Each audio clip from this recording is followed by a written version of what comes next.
শবে মেরাজের নামাজ কয় রাকাত এবং পড়ার পদ্ধতি কি?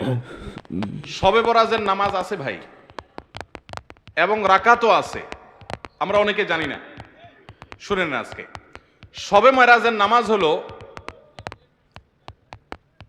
5 ওয়াক্ত। কয় ওয়াক্ত?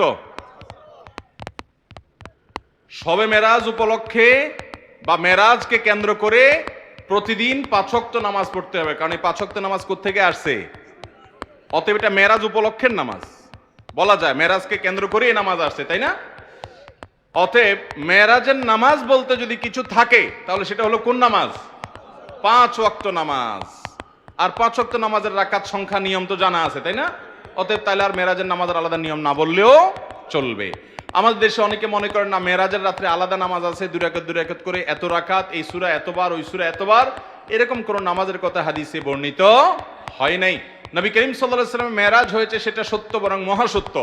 তার ইসরা হয়েছে সেটি সত্য, মহাসত্য। কোরআনে আয়াত আছে, অস্বীকার করলে ঈমান থাকবে না।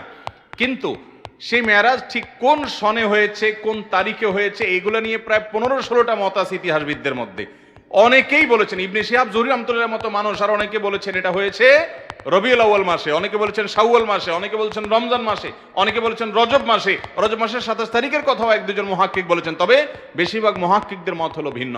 যাই হোক, তো যেটা কোন তারিখে হয়েছে সেটা নিয়েই হাদিসে কোনো সুস্পষ্ট বিশুদ্ধ হাদিসে কোনো বর্ণনা পাওয়া যায় না। ইতিহাসবিদদের মধ্যে নানা মত পার্থক্য আছে। সেই রাতকে কেন্দ্র করে বিশেষ কোনো নামাজ নাই। হ্যাঁ, মেরাজ থেকে আমরা শিক্ষা গ্রহণ করব। নবী সাল্লাল্লাহু আলাইহি ওয়াসাল্লাম যা এনেছেন, যে গুনাহগুলোর শাস্তি দেখেছেন, সেগুলো থেকে বেঁচে থাকবো, আর 5 ওয়াক্ত নামাজকে সর্বোচ্চ গুরুত্ব দিব ইনশাআল্লাহ। এটা হবে মেরাজের নামাজ। দৈনিক 20 বার মৃত্যুর কথা স্মরণ করলে জান্নাত ওয়াজিব হয়ে যায়, এই উক্তিটি কি শরীয়তে কোথাও আছে? দৈনিক 20 বার মৃত্যুর স্মরণ করার কথা, এটা করলে জান্নাত যাওয়া যাবে না, এরকম কোনো কথা কোরআন হাদিসে কোথাও আছে বলে আমার জানা নাই। তবে হ্যাঁ, মৃত্যুর স্মরণ বেশি বেশি করে করতে হবে। আকসিরু হাদিমিল লাজ্জাতিল মাউত, সকল স্বাদ থেকে মানুষের সম্পর্ক ছিন্ন করে দেয় যে মৃত্যু, সেটা স্মরণ বেশি বেশি করে করো।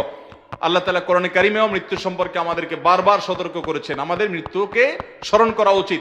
নবী সাল্লাল্লাহু আলাইহি ওয়াসাল্লাম বলেছেন, জুরুল কুবুর ফাইন্নাহা তুযাক্কিরুকুমুল আখিরাহ, তোমরা কবর জিয়ারত করো, কারণ সেটা আখিরাতকে স্মরণ করায় দিবে। এইজন্য বেশি বেশি করে আমরা কবর জিয়ারত করব, আখিরাত স্মরণ, মৃত্যুর স্মরণ হবে। সেজন্য মৃত্যুর স্মরণ হওয়া ভালো জিনিস, কিন্তু এর মানে এই না যে দিনে 20 বার করলে আপনার জান্নাত ওয়াজিব হবে, এরকম কোনো হাদিস বিশুদ্ধভাবে বর্ণিত হয়নি। অজুর পরে পায়ে পানি দিতে হয়, কিন্তু আমার পায়ে পানি দেওয়া নিষেধ, আমি কি করব? অজুতে পানি দিতে হয়, অজুর পরে না। অজুর সর্বশেষ কাজ পানি, পাও ধোয়া পানি দিয়ে। এখন কারোর যদি পায়ে ব্যান্ডেজ থাকে, কাটা থাকে, সেটা ধোয়ার নিষেধ থাকে, তাহলে যেই জায়গায় ব্যান্ডেজ থাকবে, ধরুন একটা আঙ্গুলে আছে, ওইটা বাদ দিয়ে বাকি জায়গা পানি দিয়ে ধোবেন। আর ওই ভেজাটার উপরে, এই ব্যান্ডেজটার উপরে বা কাটা জায়গার উপরে ভিজা হাত আলতো করে একটু শুধু মুছে নেবেন, বাস, অজু হয়ে যাবে। এটা হাতেও হতে পারে, পায়েও হতে পারে, যে কোনো জায়গায়। এভাবে করলে আপনার অজু হয়ে যাবে।